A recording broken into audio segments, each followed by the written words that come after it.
Hey, this is Matt once again. Welcome back to another video, and this is a paid request for Sean.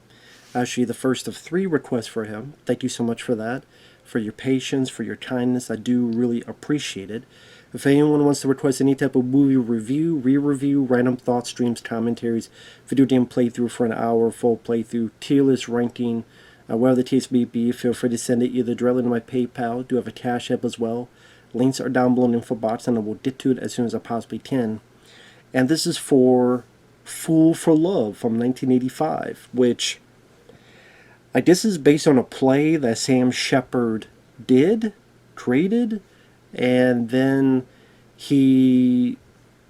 I guess in the play, Ed Harris would play the lead part, but here Sam Shepard played it. Now, you could tell it was based on a play because it's dialogue heavy. It's mostly either a motel room, outside the motel room, or in the diner part near the motel. Very limited locations, and not a whole lot of people. There's about 4 main characters. There's some peripheral. You see like a little girl and a few people in the backdrop. It's directed by Robert Altman. He did the movie MASH, way before there was a TV show. He did Popeye with Robin Williams. He did other films. And this was a Canon Films release. So it was a bit weird to start the film and I see the Canon Films logo and I'm like, I wish this was Death Wish 3. I wish this was Invasion USA. I wish this was American Ninja 1 or 2. I wish this was Over the Top. I wish this was the Delta Force.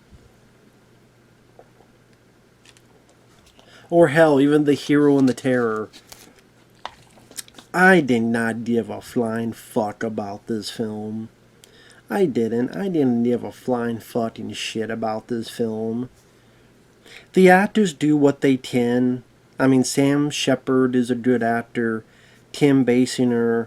You got Randy Quaid. You got Harry Dean Stanton. You know, all good. Randy Quaid doesn't come in until like an hour and 7 minutes into the film. Like, the first half of this movie is just Kim Basinger's at this rundown motel. Sam Shepard arrives in a truck carrying a trailer behind him that has 2 horses in it.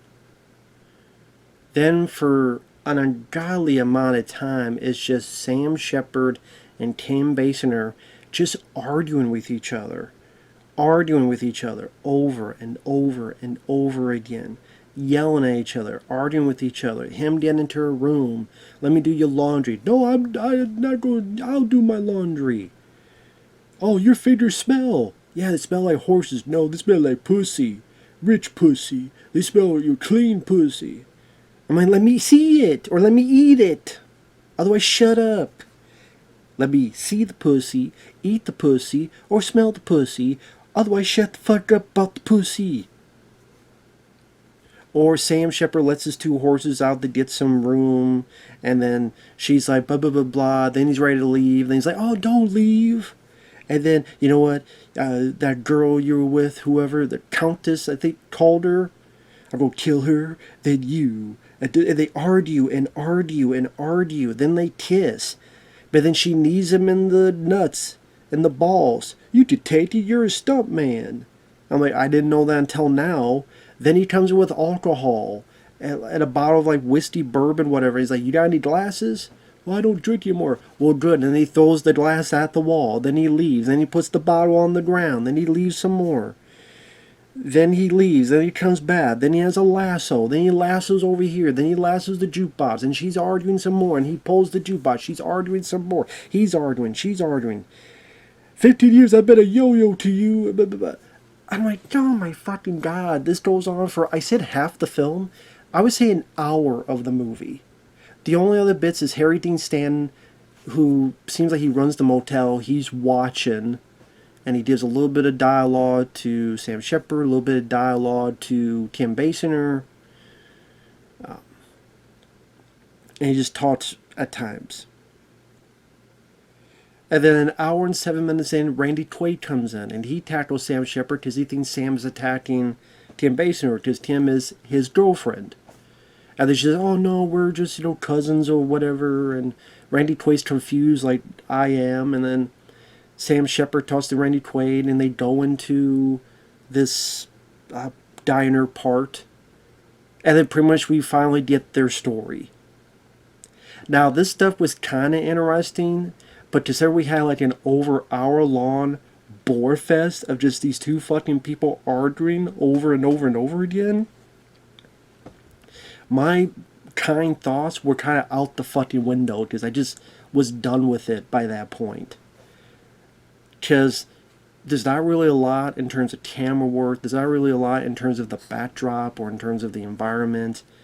There's really not much to sink my teeth into other than, well, I like Sam Shepard, I like Kim Basinger.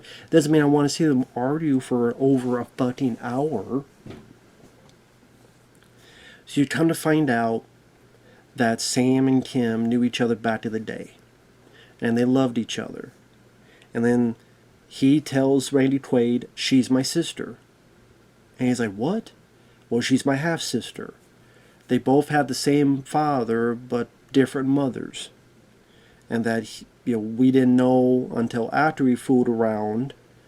And Tim Basinger still doesn't want to believe it. Sam knows it's the truth. Oh, and Harry Dean Stanton is the dad.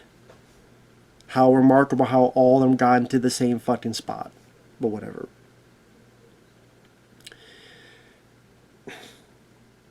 Our dad fell in love twice. Once with my mom, once with her mom. And then Harry Dean Stanton goes, "It was the same love, I just split it into two." So Harry Dean Stanton was going back and forth to the two families without the families knowing each other. That's how Sam Shepard and Tim Basinger fell for each other, had fun with each other, then didn't realize that they were related till afterward. So I guess that explains their kind of animosity where they care for each other for that love, but they are so antagonistic because of the truth, the reality.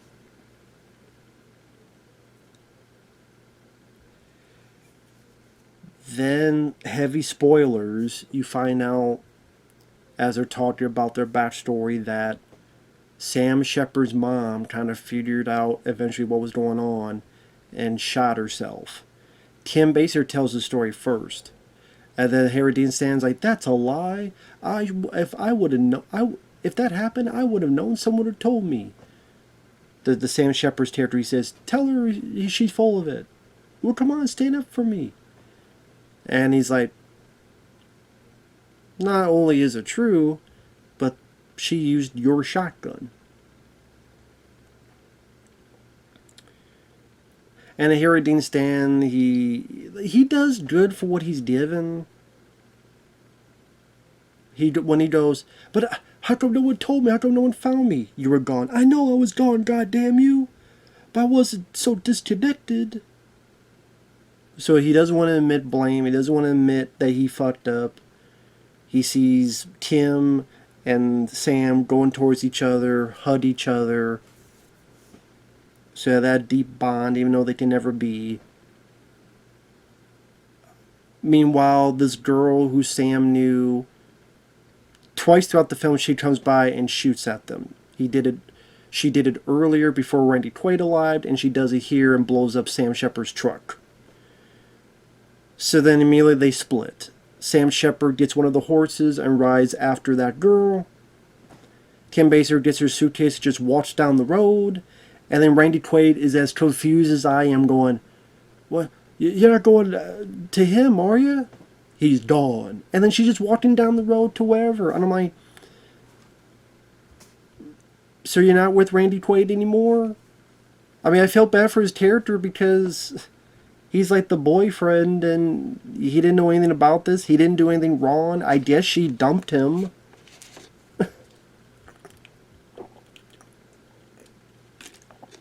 And like the music is trying to be like a thriller music. Dun, dun, ba, dun, dun. I'm like, this music does not fit this scene.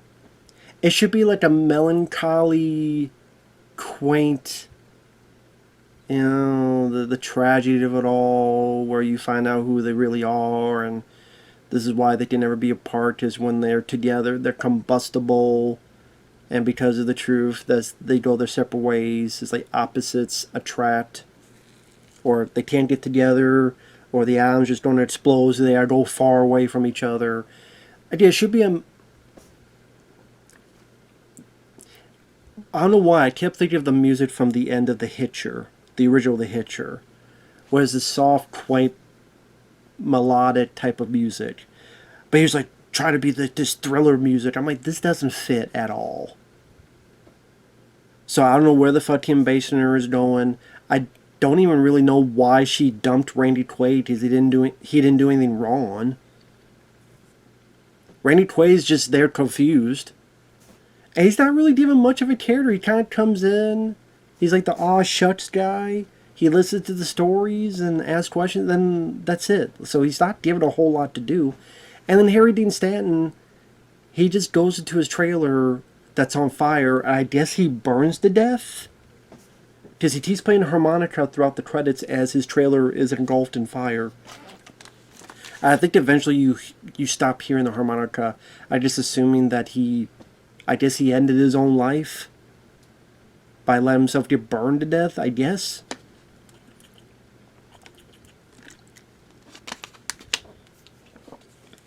It was just a weird ending to, for the most part, a boring, dull story that was interesting for about 10 or so minutes, when you actually hear in the backstory of Kim and Sam's characters. And Harry Dean Stanton getting some good acting moments. And Randy Quaid just listening like I am, just being confused, like, what? Like, that 10 minutes? But yet the ending sucked. The ending felt anticlimactic. Like, there should have been at least, like, one piece of dialogue exchange between Kim and Sam, or a look or something. There really isn't. It's just after the hug, he goes straight to his horse, chasing after her. Kim pats up, tells Randy Quaid he's gone, just walks out. I don't know, just seemed very anticlimactic. This film did not get that great of... Well, I don't know about reviews. It might have gotten some good reviews, but it didn't get that great of a box office take. I can see why. And I'd never even heard of this film before, and I can see why. I think Tina Lorber recently put this out on Blu-ray. If you want to watch the trailer and it intrigues you, be my guest. But yeah, I thought this film sucked. I would never watch this fucking film again. I like some of the actors, but the first hour and change was just boring back and forth bickering that got annoying after a while. And then you gave me like 10 minutes of somewhat of an interesting, tragic story, and then this kind of shitty ending that nothing. It just felt anticlimactic. It wasn't satisfying in any storytelling way, and the music was all wrong. I don't know. I think the music was more trying to be more thunderous thriller, which I don't think works in this. So yeah, I didn't care for this film at all. If Sean likes it, that's cool. Teach their own. It wasn't for me. With that said, thanks for watching. Take care. We'll see you in the next video. Bye-bye for now.